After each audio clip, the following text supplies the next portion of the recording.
et bienvenue sur la chaîne du Centre Tao. Je suis Isabelle Zovzak, coach, thérapeute en médecine traditionnelle chinoise et guide de la communauté des femmes qui ont une fille du soleil dans le cœur. Ces femmes qui prennent soin de la santé de leur corps physique, mais qui également enrichissent leur esprit et améliorent leur qualité d'âme et leur qualité d'être. Ce faisant, elles améliorent leur qualité de vie et celle de leurs proches. Et pour aller dans cette voie, nous apprenons à comprendre nos comportements, nos réactions et nos émotions. Et en parlant d'émotions, aujourd'hui nous allons aborder la tristesse, voir selon la médecine chinoise ce que la tristesse peut faire à notre corps, ce qu'un déséquilibre de notre corps peut emmener de la tristesse, comment réguler ses énergies. Et puis je vous donnerai une solution très simple pour réguler justement cette énergie de tristesse. Et bien sûr, vous pourrez télécharger un complément que je vous réserve à la fin de la capsule. Alors, la tristesse, de quel organe fait-elle partie? À quel organe on l'associe en médecine chinoise? Je vous répondrai comme dans le malade imaginaire, c'est le poumon, vous dis-je, c'est le poumon. Donc, en médecine chinoise, on sait que tout est énergie et c'est pas par hasard qu'on lie l'énergie de la tristesse à l'énergie du poumon, c'est-à-dire à l'énergie du métal. C'est les effets que fait la tristesse sur notre corps et c'est une énergie qui a un effet yin et le poumon est un organe qui a une énergie yin et qui fait partie du métal. Alors, est-ce que éprouver de la tristesse, ça peut être normal? Tout à fait, vous répondrai-je. Comme pour toutes les émotions, nous sommes en vie, nous vivons des émotions et c'est le manque d'émotions qui n'est pas normal.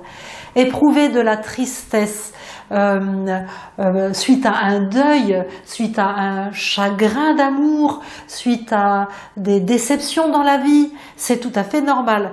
Pour certaines personnes, elles peuvent exprimer ça par de la colère et il y en a d'autres qui, selon leur terrain, leur constitution, leur éducation éventuellement, peuvent exprimer de la tristesse quand elles sont très très émues. Là où ça devient pathologique, c'est quand on a des excès de tristesse, quand on n'arrive pas à sortir de la tristesse ni des chagrins et que ça a un impact sur notre physique. Le poumon, c'est lui qui est responsable de la circulation de notre énergie. C'est lui qui inspire l'air, notre première source d'énergie, la plus importante. Et pourtant, combien de personnes ne se soucient même pas de leur respiration, oublient qu'elles respirent de façon trop courte et donc se privent d'une énergie phénoménale. Donc notre poumon inspire de l'énergie et fait circuler l'énergie. Donc quand on plombe notre énergie du poumon en étant triste, on respire moins bien, on est oppressé. Vous voyez bien la tristesse, c'est comme ça vous prend au niveau de la poitrine. Donc on respire moins et donc ça va avoir une incidence sur la circulation de l'énergie. On va manquer d'énergie puisqu'on va manquer d'air ou alors l'énergie va stagner puisqu'il n'y aura plus cette impulsion de la respiration profonde qui fera circuler l'énergie dans le corps.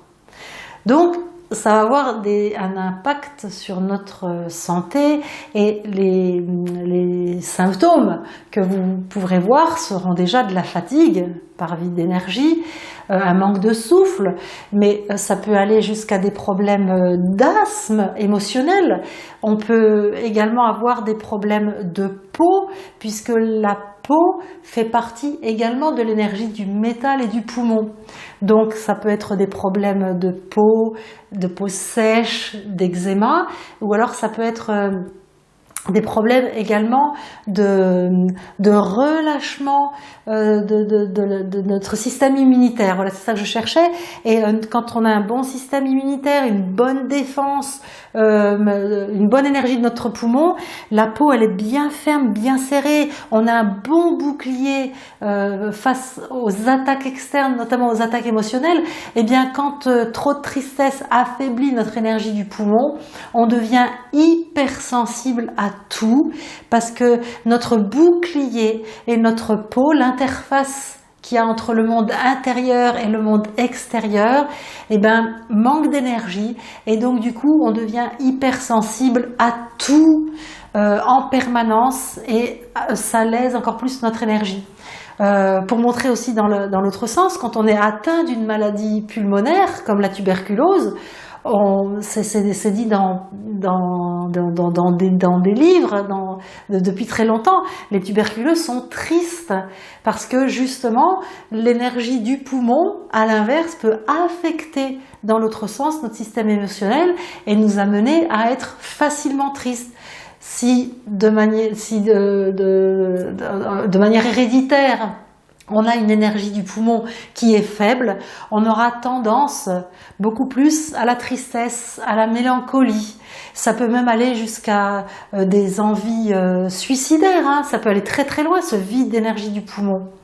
Et l'énergie du poumon régule également l'inquiétude. Quand on a une mauvaise énergie du poumon, on est inquiet. Je vous rappelle que donc l'énergie du poumon, c'est l'énergie du métal. Il y a un côté dur, rigide. Et les gens qui sont inquiets sont en général des gens qui sont psychorigides, qui sont dans l'hyper-contrôle. Et c'est cette énergie du métal qui est déséquilibrée et qui devient beaucoup trop dure. Donc, on peut soigner la tristesse ou l'inquiétude ou la mélancolie en passant par la régulation de l'énergie du métal, c'est-à-dire l'énergie du poumon.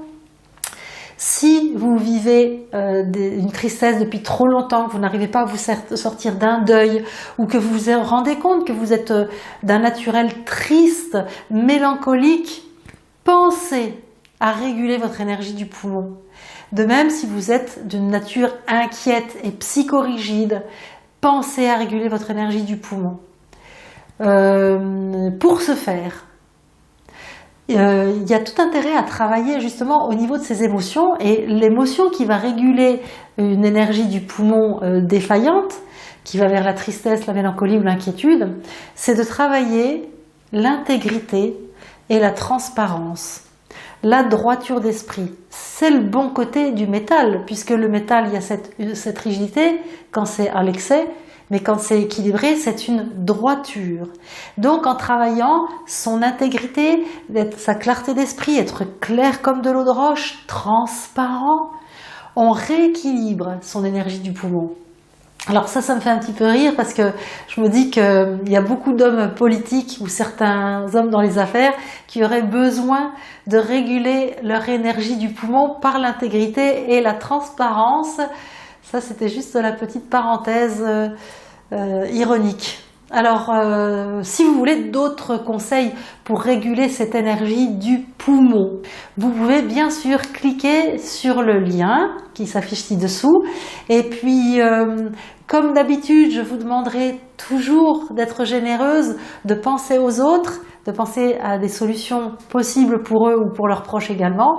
Donc, faites connaître cette chaîne, faites connaître cette capsule, likez, partagez. On se retrouve très vite pour la suite. Je vous embrasse, les filles du soleil. Ciao.